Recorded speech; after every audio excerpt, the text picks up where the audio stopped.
ऐसा लगने लगा कि कांग्रेस के भरोसे इस देश को छोड़ा नहीं जा सकता। डॉक्टर श्यामा प्रसाद मुखर्जी के नेतृत्व में भारतीय जनसंघ की स्थापना हुई थी, लेकिन जब देश में आपातकाल लगाया इंदिरा जी ने, सभी नेताओं को जेलों में बंद कर दिया। सब पार्टियों ने मिलकर के जनता पार्टी के नेतृत्व में चुनाव लड़ा और इंदिरा गांधी जी को परास्त किया। देश में मोरारजी देसाई के नेतृत्व में जनता पार्टी की सरकार बनी।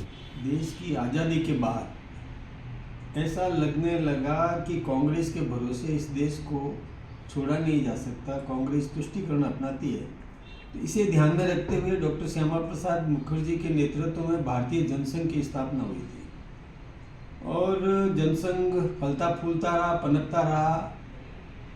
लेकिन जब देश में आपातकाल लगाया इंदिरा जी ने और उस समय सभी नेताओं को जेलों में बंद कर दिया, तो जेल में ही ये विचार आया कि कांग्रेस के इस तानाशाही रवैये के कारण से जो देश में एक राजनीतिक शून्यता आने लगी है, तो फिर सब पार्टियों ने मिलकर के जनता पार्टी के नेतृत्व में चुनाव लड़ा और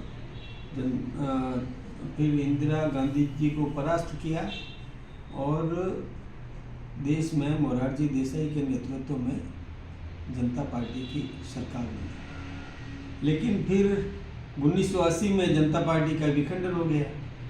विखंडन होने के बाद में और फिर 6 अप्रैल 1980 को भारतीय जनता पार्टी का गठन हुआ और भारतीय जनता पार्टी ने बहुत संघर्ष किया। संघर्ष करके और अनवरत देश की सेवा करते हुए हमारे राष्ट्रीय नेतृत्व ने नए नए आयाम स्थापित किए और उसके कारण से आज ये स्थिति बनी है कि भारत के प्रधानमंत्री नरेंद्र भाई मोदी जी तीसरी बार फिर से प्रधानमंत्री बने और हिंदुस्तान के अधिकांश प्रांतों में भारतीय जनता पार्टी का शासन स्थापित हो सका। वैसे ये 6 अप्रैल इसको हम भारतीय जनता पार्टी का स्थापना दिवस मनाते हैं। इसको हम व्यापक रूप से मनाते हैं। सारे कार्यकर्ता मिलजुल करके और अपने अपने क्षेत्रों में भारतीय जनता पार्टी का झंडा लगाते हैं, लोगों को भारतीय जनता पार्टी के साथ में जोड़ने का काम करते हैं।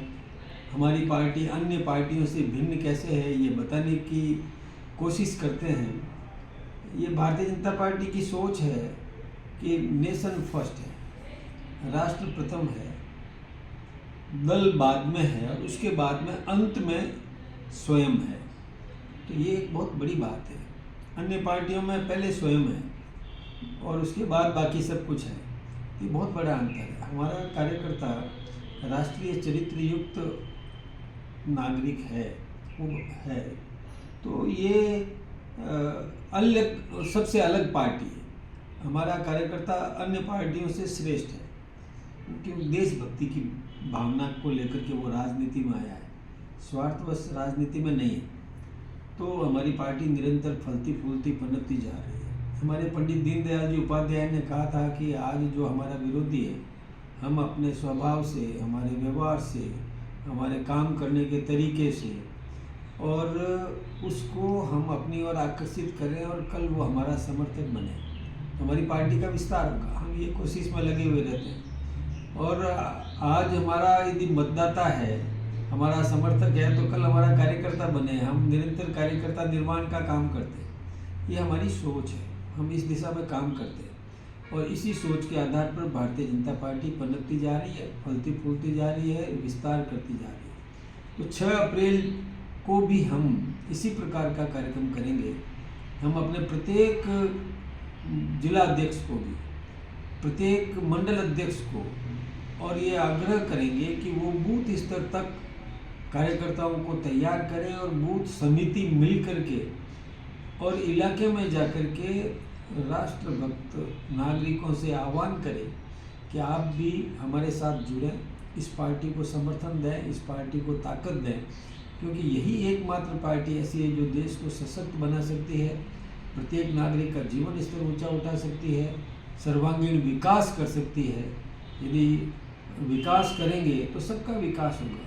सर्वे भवन्तु सुखिनः का भाव हमारे दिमाग में है। ये बात हम आम नागरिकों तक पहुंचाएंगे। इसलिए हमारा बूथ स्तर का कार्यकर्ता गली गली में जाकर के प्रत्येक घर तक भारतीय जनता पार्टी के प्रति आकर्षण पैदा करने के लिए आह्वान करेगा और प्रत्येक नागरिक से ये निवेदन भी करेगा कि आप भी अपने घर पर भारतीय जनता पार्टी का झंडा लगाएं, ताकि जो अराष्ट्रीय गतिविधियों में लिप्त लोग हैं वो सही मार्ग पर आ जाएं, राष्ट्रभक्त बने।